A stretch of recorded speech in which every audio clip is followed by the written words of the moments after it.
Welcome back. Today, I'm going to explain the movie In Time, released in the year 2011. The movie opens with a prologue describing the state of affairs of the New World. Far in the future, the concept of paper money has become extinct. Instead, time has become the new form of currency. The rich have eons worth of time and are basically immortal, while the poor struggle daily to add a few more days to their lives. In this world, when humans are born, they have 26 years to live, and they stop aging after 25. As a result, there are no old people. For people to keep themselves from dying, they have to work hard and earn more time, as one would earn money. A timer is set in everyone's forearm that shows the days they have left. Segregation between the rich and poor has skyrocketed. The powerful people increase the price of basic goods daily so they can collect more time from the poor, who work hard every day to add a few more hours to their lives. The protagonist of the movie, Will, belongs to the struggling population of the country. He lives in the slums with his 50-year-old mother, who has only 3 days left in her lifetime. Will himself only has a mere 24 hours left, which means if he doesn't earn more time in a day, he will die. Rachel plans to work for the next 2 days straight so she can earn enough to pay off their loan. When she returns, she will hardly have any time left, so she wants Will to be at the bus station to lend her some time. On his way to work, Will encounters a little girl named Maya asking for a minute for charity. Will gives her 5 minutes instead of 1. He works at a factory that manufactures time-storing devices. After working hard for the entire day, he gets paid less than usual. When asked, the distributor claims that the rich have increased the daily quota of work and Will didn't reach his. Disheartened by the pay, Will heads to a bar where he meets his alcoholic friend, Boral. Boral asks him to get as many drinks as he wants because a rich guy named Henry is buying drinks for everyone in the bar. People say he has a century's worth of time on his wrist. Will is confused as to why someone like Henry would come to a club in the slums. He also notices some known criminals eyeing Henry, presumably to rob him. He goes to alert him, but the guy refuses to leave. Minutes later, a group of gangsters called the Minutemen threaten everyone but Henry to leave. Will realizes that Henry is about to get robbed. While everyone else quickly leaves, he stays there to keep an eye on them. The leader of the Minutemen, Fortis, asks one of his minions to attack Henry, who is in the bathroom. But before that, Will barges in and knocks out the man. Following that, he flees with a drunk Henry who hardly realizes what is going on. The Minutemen follow them to a certain point, but have to leave when the two disappear. Meanwhile, Henry and Will hide in an abandoned building. Henry reveals that he is 105 years old. After living for so long, he has had enough of life and doesn't want to live anymore. Hence, he irrationally came to the bar, not caring if he died. Will is baffled by the irony that he struggles every day for what Henry has but doesn't want. Henry then reveals that there is enough time for everyone in the world. However, the greedy, rich, and powerful people take them all for their own good. Will is shocked and frustrated by the revelation, but can do nothing about it. The following morning, Henry wakes up beside a sleeping Will. He donates all of his time to him, leaving himself with just 5 minutes. A while later, Will wakes up and is beyond shocked to see over a century's worth of time on his wrist. He then discovers Henry sitting on a nearby bridge. As Henry's time ends, he smiles and jumps into the river. Then, Will meets Boral and tells him everything that happened with Henry. He also gives some of his time to Boral so he wouldn't have to struggle as much. With all the time in the world, Will wants to bring equality and remove the huge time gap between the rich and the poor. After Will leaves, Boral goes to a bar to drink. Rachel, who has been working hard for the past 2 days, finally pays off her loan and goes to the bus stop. But she realizes that she doesn't have enough time to ride the bus. She starts to run back home in order to reach Will on time. However, when they finally meet each other, Rachel falls dead in Will's arms. He cries, mourning his mother's death, which could have been prevented by mere seconds. The next day, the police of the town, known as the Timekeepers, discover Henry's body in the river. When they see that he had run out of time, they assume he was robbed. The senior timekeeper, Raymond, and his junior, Yager, investigate the case. In the meantime, Will buys himself an extravagant car and designer clothes. He then drives to an exclusive neighborhood called the New Greenwich across the time zone border. He is mesmerized by the place's beauty and compares it to his hometown. When Will had less time, he was used to running everywhere. He does the same in the new town, but soon realizes that the people around him walk slowly. At night, he stays at a lavish hotel and wakes up in an expensive suit. For the first time in his life, he has a gourmet breakfast. After paying for the meal, he tips the waitress a week. She comments that Will does everything a little too quickly compared to their usual customers.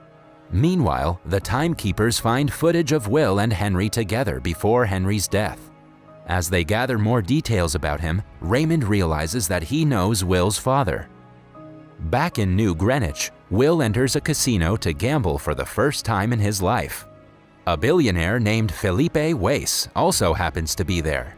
He and Will play against each other. Will wins the first few rounds, but Felipe still has eons of time left. After winning a few more rounds against the billionaire, Will's lifetime amounts to over 2 centuries. As the table chats, Felipe talks about the gap between the poor and the rich and claims that the gap is natural. An enraged Will bids all of his time for the next round, leaving him with only 30 seconds. The table holds their breaths for the result and is left speechless when he wins yet again, earning a millennium worth of time. Felipe is impressed and intrigued by Will's personality. He notices Will eyeing his daughter Sylvia and introduces her to him. The billionaire also invites him to a party at his mansion. Will buys a new car and drives to Felipe's mansion. He doesn't know any of the people there and simply wanders around. A while later, Sylvia approaches him and starts a conversation. They dance while talking about various things. Sylvia tells him that she feels like her life is meaningless because she has no goals or aspirations. They decide to ditch the party and go outside to the nearby beach. After swimming for some time, they decide to return to the mansion and are surprised to see the timekeepers waiting for Will. Officer Raymond takes Will to a private room, where Will truthfully tells them how he acquired over a millennium's worth of time. However, Raymond doesn't believe his story. He confiscates most of Will's time and arrests him. While being taken away, Will skillfully attacks the timekeepers and holds Sylvia hostage. The two get inside his car and drive away while being followed by the timekeepers. At last, they manage to escape after hiding under a bridge. In the morning, they get into a car crash while driving on the highway. The gangster Fortis and his group find them in the crash site and steal Sylvia's time, leaving her with only 30 minutes of life.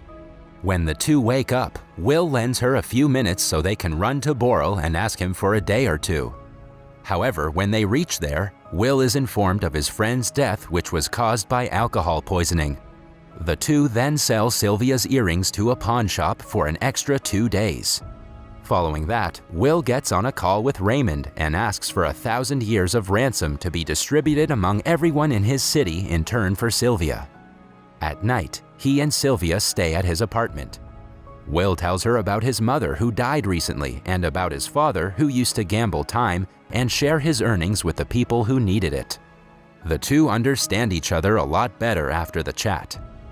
It is now the next morning, but Felipe has still not kept his end of the deal. Sylvia has always known her father is a cruel man, but his greed surprises her. Even though Felipe doesn't provide the ransom, Will decides to let Sylvia go. He brings her to a telephone booth and gives her a gun as a farewell gift. They kiss before going their separate ways. Sylvia turns around and calls her father while Will walks the other way. Suddenly, she notices Raymond approaching Will and shoots the timekeeper to save him. Before running away, Will gives Raymond some of his time to save his life. Following that, the couple takes the police car and drives away. The news makes the television and is broadcasted everywhere. On being asked why she saved Will, Sylvia claims that she doesn't want to go back to her boring life. In the meantime, Felipe is in his office with his partners. They know that if he pays the required ransom to the people, the rich will stop making money because the poor won't need them anymore. Felipe is torn between his daughter's life and his business. He chooses the latter and assures his partners that he won't pay the ransom at any cost. Somewhere else, Will and Sylvia are ready to risk it all to give people what they want. They rob a time loaning establishment and distribute the time devices among everyone. Meanwhile, Fortis sees a billboard with Will and Sylvia's picture that promises a reward of 10 years if they are captured. At night, the couple is in their hotel room when they are raided by the timekeepers. They manage to escape through the window and get in a chase with Raymond. Amidst a shootout, they board a running bus and escape. At the same time, Fortis finds out where the two are staying and goes to catch them. To give them a fair chance, Fortis challenges Will to a strong-arm match. Victory seems to fall on Fortis's side at first, but Will turns the game around at the last moment. Following that, he attacks the thugs and kills them all skillfully. Then he transfers all of Fortis's time to himself and kills him. Later, Will and Sylvia are on the rooftop from where they notice the prices of goods go up. It turns out that because of their heist, the rich are raising the price to make sure the gap between the poor and the rich is maintained. They realize that a little heist like that won't make a difference. Only a million years will. The following day, Felipe is going somewhere with his bodyguards. Sylvia distracts them and Will takes the opportunity to take Felipe hostage.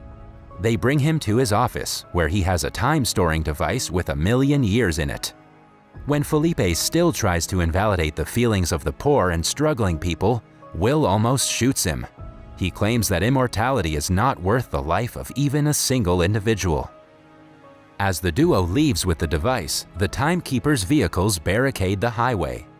A shootout ensues, but the couple comes out of the chaos unharmed. They arrive at the town while still being followed by Raymond. Will gets out of the vehicle and hands the time-storing device to Maya. He asks her to distribute the time to everyone and sends her away. The two get into a car yet again, and the chase continues. They are caught when their car crashes in the middle of the road. Before arresting them, Raymond reveals that he worked his way up to escape poverty, but he thinks that the gap between the rich and the poor has to be maintained for society to run smoothly. Unexpectedly, Raymond's time goes up and he passes away. With only some seconds of life left, they run towards Raymond's car and receive time for one more day. In the last scene, the people from the town cross the borders to get to New Greenwich looking for more facilities. Sylvia and Will are in front of a time bank, prepared for their next heist. That was all from the video. I hope you liked it. Subscribe for more content like this and hit the like button to help us out. Also, leave a comment if you want us to recap your favorite movie. Until next time, take care.